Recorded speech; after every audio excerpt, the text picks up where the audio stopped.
Speaker, the Prime Minister set in place ethics rules for his own ministers to follow in his document called Open and Accountable Government that forbid the kind of cash for access fundraisers that they're involved in. In fact, the Prime Minister is also involved, and he's violating his own ethics rules. Mr. Speaker, what kind of an example is the Prime Minister setting when he can't even follow his own rules? Prime Minister. For over a year now, Mr. Speaker, the members opposite have been criticizing this government regularly for engaging with Canadians too much, for being too open and accessible, for consulting regularly with Canadians and demonstrating, quite frankly, the most open and accessible government this country has ever seen. We, of course, follow all the rules and make sure that where we engage with Canadians, we are listening to them in the most positive and respectful way possible. Honourable Leader of the Opposition. Well, Mr. Speaker, the fact is the Prime Minister brought in new rules that he claimed would raise the ethical standard.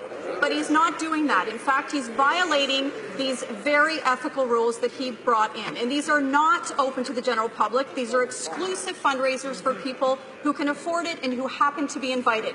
So I ask him again, Mr. Speaker, how can we expect other people to follow the rules when the Prime Minister won't even follow his own? Right Honourable Prime Minister.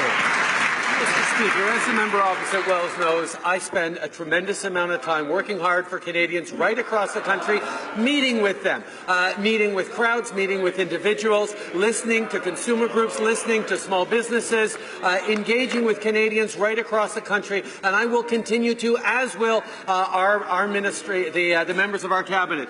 The Finance Minister has embarked on unprecedented levels of public consultations to make sure that we are responding to the very real challenges that Canadians are facing. This is why we did things like raise taxes on the wealthiest 1% and lower them for the middle class. These are things Canadians wanted. The Honourable Leader of the Opposition. Well, Mr. Speaker, unprecedented is one word that I could use for these very exclusive fundraisers. These invitations are completely hidden from the general public. They all feature a cabinet minister as the star attraction. But worse, they are being hosted and attended by insiders and lobbyists who want something from the government. The Prime Minister can put an end to this problem today if he wants to.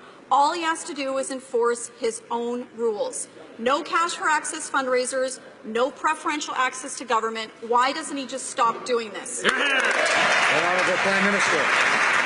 The fact is, Mr. Speaker, there is no preferential access to this government. This government is demonstrating the most open and transparent approach, not just to following the rules, but being more engaged with Canadians than any previous government. And Canadians or people with concerns want to meet this government. We are consulting, we are engaging, we are, quite frankly, constantly receiving criticism from the other side of the aisle that we are spending too much time listening to Canadians. Well, the fact of the matter is, the listening to Canadians is what is allowing us to deliver for Canadians, as we have been doing for the past year, as we will continue to do.